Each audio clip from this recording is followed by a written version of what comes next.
یہ نقصان تو بہت بڑا نقصان ہے امت کا. جو کچھ بھی ہوا ہے، مسجدیں، معبدیں، خانقاہیں، مزارات، اولیاء کی ذات، بزرگوں کے نام، قرآن، اسلام، دین، یہ ساری چیزوں پر جو حملے ہوئے، لیکن آگے چل کر کے تمہارے وجود پر سوال ہوگا، تمہاری نسلوں پر سوال ہوگا، تمہارے علم دین پر سوال، تمہاری محراب پر، تمہارے ممبر پر. کل کو دیکھنا یہ آزادی بھی ختم کر لی جائے گی، ممبر سے کوئی کھلے عام بول بھی نہیں سکے گا. یہ آج جو ہم بیان کر رہے ہیں، آگے چل کر کے دیکھنا یہ آوازیں بھی بند کر دی جائیں گی کہ کھلے عام کوئی مولوی بول نہ سکے. السلام علیکم ورحمۃ اللہ تعالی وبرکاتہ. میں نوازش رضا کوکب. دوستو کیسے ہیں آپ لوگ؟ میں امید کرتا ہوں آپ تمام دوست احباب خیریت و عافیت سے ہوں گے. اللہ رب العزت آپ تمام لوگوں کو اپنے حفظ و امان میں صحیح سلامت و عافیت کے ساتھ رکھے. دوستو آپ کو، ہم کو، سب کو معلوم ہے اس وقت جو مدعے کو لے کر کے مسلمان سڑکوں پر اتر آئے ہیں. اپنے اپنے اعتبار سے ملک ہندوستان کے ہر گوشے، ہر خطے، ہر گاؤں، ہر ضلع، ہر تحصیل، ہر قصبے میں، ہر شہر میں لوگ اپنے طور پر اپنے حساب سے اس بات کو لے کر کے احتجاج کر رہے ہیں، سڑکوں پر اتر آئے ہیں. وقف بل جو سانسد میں ابھی فی الحال میں پاس ہو گیا ہے، جو وقف بل لے کر کے یہ سرکار مسلمانوں کے خلاف قانون کو پاس کیا ہے تاکہ مسلمانوں کی جائیداد کو سرکار ہڑپ لے، مسلمانوں کے ہاتھ سے قبرستان، مسلمانوں کے ہاتھ سے، مسلمان کے قبضے سے مسجدیں، درگاہیں، مزارات اور مدرسے، مکاتب جتنے بھی ہیں، وقف کی زمینوں پر جو یہ سرکار ناجائز طور پر زبردستی قبضہ کرنا چاہتی ہے، اسی بل کو لے کر کے مسلمان اپنے اپنے اعتبار سے احتجاج کر رہے ہیں، پرزور اس کی مخالفت کر رہے ہیں. جن کو جس اعتبار سے میسر ہوا، چاہے وہ سوشل میڈیا کے ذریعے آپ کو دیکھنے کو ملے گا. سوشل میڈیا پر بھی لوگ طرح طرح کی باتیں کر رہے ہیں. کچھ لوگ بل کی مخالفت میں کھڑے ہیں، کچھ لوگ بل کی حمایت میں کھڑے ہیں، کچھ لوگ کہہ رہے ہیں کہ وقف بل جو پاس کیا گیا ہے یہ صحیح ہے. لیکن ہم مسلمان جو اس بات کو غور سے سمجھتے ہیں اور اس بات کو سمجھنے کی کوشش کرتے ہیں تو ہمیں پتہ چلتا ہے کہ یہ بل ہمارے لیے کتنا دردناک اور کتنا بھیانک ہے. کیونکہ ہمارے ہاتھ سے قبرستان، ہمارے قبضے سے ہماری مسجدیں، ہماری درگاہیں چلی جائے گی. ہمیں مرنے کے بعد بھی دفن کرنے کو جگہ ہندوستان میں نہیں دی جائے گی اس بل کو پاس کرنے کے بعد، اور دھیرے دھیرے یہی ہونا بھی ہے. تو جن کو جس اعتبار سے ہو سکا مخالفت کر رہے ہیں. اسی آشنا میں مفتی سلمان اظہری صاحب قبلہ، جن کی شخصیت قابل تعریف ہے لیکن محتاج تعارف نہیں، جن کو پوری دنیا جانتی ہے، ملک ہندوستان کا بچہ مفتی سلمان اظہری صاحب کی ذات سے واقفیت رکھتا ہے، مفتی سلمان اظہری کو پہچانتا ہے، ہم اور آپ سب پہچانتے ہیں. تو اس بل کی مخالفت میں مفتی سلمان اظہری صاحب قبلہ نے کس طرح سے احتجاج کیا اور جمعہ کے خطبے میں کیا بیان دیا، اور امت مسلمہ کو اور خاص طور سے ہندوستان کے رہنے والے مسلمانوں کو کیا پیغام دیا اپنے تقریر کے ذریعے، آئیے ہم آپ کو اس ویڈیو کے اندر پورا بیان سنواتے ہیں. مفتی سلمان اظہری صاحب قبلہ نے کیا بیان دیا ہے.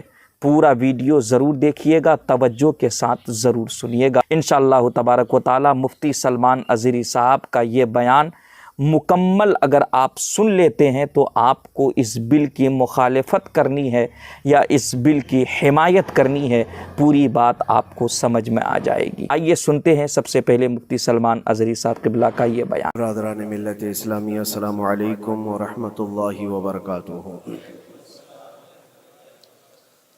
الحمد للہ الحنان المنان الذي خلق الإنسان وعلمه البيان، والصلاة والسلام على رسوله سيد الإنس والجان وعلى آله وأصحابه ذوي الخير والإحسان. أما بعد، فأعوذ بالله من الشيطان الرجيم. بسم الله الرحمن الرحيم. ان اللہ لا یغیر ما بقوم حتی یغیروا ما بانفسهم وَإِذَا أَرَادَ اللَّهُ بِقَوْمٍ سُوءًا فَلَا مَرَدَّ لَهُ صدق اللہ مولانا العظیم۔ بارگاہ رسالت میں آپ صلی اللہ علیہ وسلم میں درود پاک کا ہدیہ پیش کریں۔ اللہم صلی علی سیدنا محمد معدن الجود والکرم وآلہ واصحابہ الکرام وابنہ الکریم وبارک وسلم صلاة دائمة سرمدا ابدا۔ حالات زمانہ کے اعتبار سے اور ہماری حالتوں کے اعتبار سے ایک بہت ہی عمدہ شعر ہے جو بالکل صادق آتا ہے۔ قوت فکر و عمل پہلے فنا ہوتی ہے، قوت فکر و عمل پہلے فنا ہوتی ہے جب کسی قوم کی شوکت پہ زوال آتا ہے۔ یوں ہی کوئی قوم نہیں مرتی، کسی قوم کے اوپر زوال آتا ہے تو سب سے پہلے اس قوم کے اندر سوچنے سمجھنے کی صلاحیت ختم ہو چکی ہوتی ہے، تب جا کر کے زوال آتا ہے۔ آج اس شعر کو میں پڑھتا ہوں تو محسوس ہوتا ہے کہ ہماری قوم پر یہ شعر صادق آتا ہے۔ قوت فکر اور عمل یہ پہلے رخصت ہو گئی ہے، جس کی وجہ سے یہ زوال آ رہے ہیں۔ لوگ اب حادثوں پر بیٹھ کر کے چرچا کرتے ہیں، حادثہ ہونے سے پہلے جو فکر ہونی چاہیے وہ مفقود ہے۔ گھر جلنے کے بعد پھر میٹنگ کرنے کا مطلب کیا ہے؟ اس سے سیفٹی کے لیے پہلے سے انتظامات ہوں تو اس کو لائق و فائق اور دانش مندی سمجھا جائے گا۔ آج کے وہی حالات ہیں میرے عزیزوں۔ آپ کو پتہ ہے کچھ قومیں ایسی ہیں جو فیوچر پلاننگ کے لیے 100 سال کے بعد کا سوچتی ہیں، جبکہ یہ اسلام کا حصہ تھا۔ نبی کونین صلی اللہ علیہ وسلم نے 1400 سال بعد ہونے والی چیزوں کی پیشین گوئی فرمائی کہ نہیں فرمائی؟ اللہ کے نبی صلی اللہ علیہ وسلم نے 1000 سال بعد پیدا ہونے والی چیزوں کو پہلے سے بتایا تھا کہ نہیں؟ یہ ساری چیزیں نبی آخر الزمان صلی اللہ علیہ وسلم نے جو بتایا، مطلب یہی تھا کہ اس وقت کے لوگوں کو ضرورت تو نہیں تھی ان حالات کی، پھر بھی حضور ان کو بتا رہے تھے، صحابہ کو۔ آج جو چیزیں پیدا ہونے والی ہیں وہ رسول پاک کو پتا تھا، 1000 سال بعد ہونے والی چیزیں، لیکن اس وقت کے صحابہ کو یہ باتیں کیوں بتائی جا رہی تھی؟ ان کے حالات تو اس وقت کے نہیں تھے ویسے۔ اس کے باوجود نبی پاک صلی اللہ علیہ وسلم نے ان کو 1000 سال بعد ہونے والی چیزوں کی باتیں اس لیے بتائی کہ یہ دین اسلام فیوچر پلاننگ کے لیے کتنا ایکٹیو ہے یہ سمجھو، آگے کے لیے۔ اس لیے بتایا گیا کہ صحابہ اپنی اولاد کو اور وہ اپنی اولاد کو، وہ اپنی اولاد کو یہ بات منتقل کرتے جائیں اور آنے والے حادثوں سے پہلے سے ذہن پریپیئر رہے، تیار رہے۔ دجال کے فتنے کا ذکر کتنی مرتبہ حدیث پاک میں آیا۔ امت کو نبی پاک صلی اللہ علیہ وسلم نے یوں ہی نہیں چھوڑ دیا۔ دجال کا فتنہ آئے گا، یاجوج ماجوج کا فتنہ آئے گا، یہ ساری چیزیں بتائی گئی کہ نہیں؟ ہر مسلمان تقریباً جانتا ہے آخر زمانے میں ایک بہت بڑا فتنہ دجال کی صورت میں ظاہر ہوگا۔ تو یہ باتیں اتنے 100 سالوں سے چل رہی ہیں کہ ذہن تیار ہے اس فتنے کو کہ اگر ایسا فتنہ آیا تو ایمان پر ڈٹے رہنا ہے، جمے رہنا ہے۔ یہ بات ہوتی ہے آگے آنے والے حادثات سے قوم کو باخبر رکھنا۔ آج جو حالات ہیں، جب کبھی کوئی چیز لٹ جائے تو سارے لوگ سڑکوں پر آ جائیں گے یا پھر کسی نشستگاہ پر بیٹھ کر کے رات بھر میٹنگ کر کے چلے جائیں گے۔ یہ حادثے ہونے کے بعد کے جو حالات ہیں، یہ وہی چیزیں درشا رہی ہیں کہ قوت فکر و عمل فنا ہو گئی ہے۔ قیادت ہمارے ہاں مفقود ہے، کسی ایک قائد کے تحت کوئی ساری قوم آنا نہیں چاہتی۔ آپ کیا سمجھتے ہیں کہ جو ہمارے ساتھ حالات پیش آ رہے ہیں، کبھی مسجدوں کو لے کر، کبھی خانقاہوں کو لے کر، کبھی بزرگوں کے نام کو لے کر، اب ہمارے وقف کی جائیداد کو لے کر، یہ سارے جو معاملات ہیں یہ اچانک آنے والی چیزیں نہیں ہیں۔ بھانپ لیا گیا ہے تمہاری پوری طبیعت کو، تمہارے مزاج کو، کہ فکر و عمل کی قوت ان کی ختم ہو چکی ہے۔ ان کو دو چند چیزوں میں ہی راضی کیا جا سکتا ہے۔ دنیا یہ سمجھ رہی ہے جس کی وجہ سے کھلواڑ پر کھلواڑ ہوتے چلے جا رہے ہیں، اور ان کو یہ بھی پتہ ہے کہ یہ کچھ نہ کر سکیں گے۔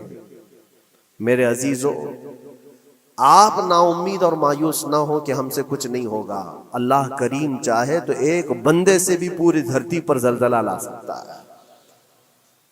اللہ کریم کی ذات پر یقین اور توکل رکھو۔ سرکار غریب نواز ہندوستان آئے تھے تو بہت بڑی فوج لے کر نہیں آئے تھے، اللہ کی ذات پر بھروسہ کر کے آئے تھے، اور 90 لاکھ لوگوں کے دلوں میں چراغ اسلام جلا دیا تھا۔ وہ یقین اور توکل کے ساتھ آئے تھے۔ آج لوگوں کے دلوں کے اندر جو مایوسی اور نا امیدی ڈالی جا رہی ہے کہ کچھ ہوگا نہیں، ابھی کچھ کرنے سے کچھ نہیں ہوگا، یہ نا امیدی اور مایوسی تمہاری طبیعت میں کیوں آئی؟ کیا تمہارا رب تبارک و تعالیٰ کی ذات پر یقین کمزور ہو گیا؟ اگر یہ اس طرح کی بیماری آئی ہے تو پھر بدر پڑھ لینا۔ جب رسول پاک صلی اللہ علیہ وسلم کے ساتھ وہ صحابہ جا رہے تھے، ان کو اچھی طرح پتا تھا کہ سامنے آنے والی فوج کتنی طاقت لے کر آ رہی ہے۔ 1000 لوگ آ رہے ہیں، ہاتھی گھوڑے ان کے پاس، ہتھیار اور اسباب ان کے پاس ہے، کھانے پینے کی مزے کی ساری چیزیں لے کر کے آ رہے تھے مکہ والے، اور ادھر صحابہ ننگے پیر ہیں۔ 313 کے پاس 4 گھوڑے ہیں، پیدل چلے آ رہے ہیں، چھاؤں لینے کے لیے کوئی جگہ تک نہیں ہے ان کے پاس۔ ایک کھجور کسی کے پاس ہو تو 10 لوگ اس پر اکتفا کر لیں، فاقے پر فاقہ کرنے والے وہ صحابہ۔ لیکن انہوں نے یہ نہیں کہا کہ اللہ کے نبی صلی اللہ تعالیٰ علیہ وسلم سے کہ ہمارے پاس اسباب کی کمی ہے، ہتھیار کی کمی ہے، کچھ نہیں، ہمارے پاس سواری نہیں ہے۔ بغیر سواری کے 180 کلومیٹر مدینے سے چل کر کے وہ بدر پہنچے تھے، بدر تک پہنچے تھے، اور اس وقت اپنی ساری محنتیں، اپنی ساری قوتیں انہوں نے زمین پر لا کر رکھ دی۔ پھر بدر کے میدان میں جب پہنچے تب اللہ کریم کی بارگاہ میں دعا کیا تھا میرے مصطفیٰ نے، اے اللہ اگر اس نہتی قوم کو تو نے فتح نہیں دی تو پھر قیامت تک اس روئے زمین پر سجدہ کرنے والا کوئی نہیں ہوگا۔ یہ محبوبانہ انداز تھا میرے مصطفیٰ کا۔ وہ دعا مدینے میں بیٹھ کر کے بھی تو کر سکتے تھے۔ 180 کلومیٹر دور اتنی مصیبت میں دھوپ میں چل کر کے جانے کی کیا بات تھی؟ ننگے پیر صحابہ گئے ہیں، فاقے پر فاقہ کیے ہوئے، وہ مدینے میں بیٹھ کر دعا کرتے تو کیا رحمت للعالمین کی دعا قبول نہیں ہوتی؟ لیکن مصطفیٰ کریم صلی اللہ علیہ وسلم نے یہ مزاج دیا ہے، پہلے فکر و عمل میدان میں لاؤ پھر دعا کرو، اللہ کی مدد آتی ہے۔ یہاں ہم بیٹھ کر کے یہیں سے دعا کرتے ہیں، کچھ کرنا نہیں ہے، بدلنا نہیں ہے، اور فکر و عمل کو لانا نہیں ہے، تو پھر صرف یہاں بیٹھ کر کے دعا کرنا، یہ تو میرے عزیزوں عورتوں کو اس سے ذمہ داری دی گئی ہے کہ تم میدان عمل میں آ نہیں سکتی، تم اپنے گھروں سے دعا کرو اپنے بھائیوں کے لیے۔ لیکن یہ کام تو اب سارے مردوں نے بھی لے لیا ہے۔ بہرحال قوت فکر و عمل پہلے فنا ہو جاتی ہے جب کسی قوم کی شوکت پہ زوال آتا ہے۔ آج یہ جو سارے معاملات ہم دیکھ رہے ہیں، اس کی ایک خاص وجہ میں آپ کو بتانا چاہتا ہوں۔ آج سے تقریباً 8-9 سال پہلے میرا ایک بیان بھی ریکارڈ موجود ہے، کافی دنوں تک وہ چلتا رہا، میری اپنی بات نہیں تھی۔ سراج الامہ امام غزالی رحمۃ اللہ تعالی علیہ، انہوں نے لکھا تھا کہ امت پر اگر ایک ایسا وقت آ جائے جب ان کے سامنے ان کے نبی کو گالیاں دی جا رہی ہیں اور امت کچھ نہ کرے، تو پھر وہ انتظار کرے کہ عنقریب وہ وقت بھی ان کے اوپر آنے والا ہے جب ان کی ماؤں، بیٹیوں اور سب عزتوں کو بازار میں نیلام کیا جائے گا اور یہ کچھ نہیں کر سکے۔ وہ دن آ جائیں گے۔ بیسک وجہ وہاں سے شروع ہوئی کہ لوگ اپنے عیش و عشرت میں کچھ کمی نہ کر سکے، بارگاہ مصطفیٰ صلی اللہ علیہ وسلم کی گستاخیاں کھلے عام ہوتی رہیں، اور اس پر ہم لوگ جس طرح کے حالات دیکھتے رہے۔ بہت سارے لوگ تو مجھ کو یہ کہتے تھے، مجھ سے یہ کہتے تھے، کیا ضرورت ہے آپ کو بولے۔ تو سن لیا آپ نے مفتی سلمان ازہری صاحب قبلہ کا بیان۔ دوستو مجھے امید ہے مفتی سلمان اظہری صاحب قبلہ کا یہ بیان آپ کو ضرور پسند آیا ہوگا۔ اگر ایسا ہے تو اس ویڈیو کو لائک کر کے اپنے دوست احباب میں ضرور شیئر کیجئے گا۔ دوستو آج کی ویڈیو میں اتنا ہی، انشاءاللہ پھر اگلی ویڈیو میں ملاقات کروں گا۔ تب تک کے لیے آپ اپنا اور تمام دوست احباب کا ضرور خیال رکھیے گا۔ خدا حافظ۔ السلام علیکم ورحمۃ اللہ۔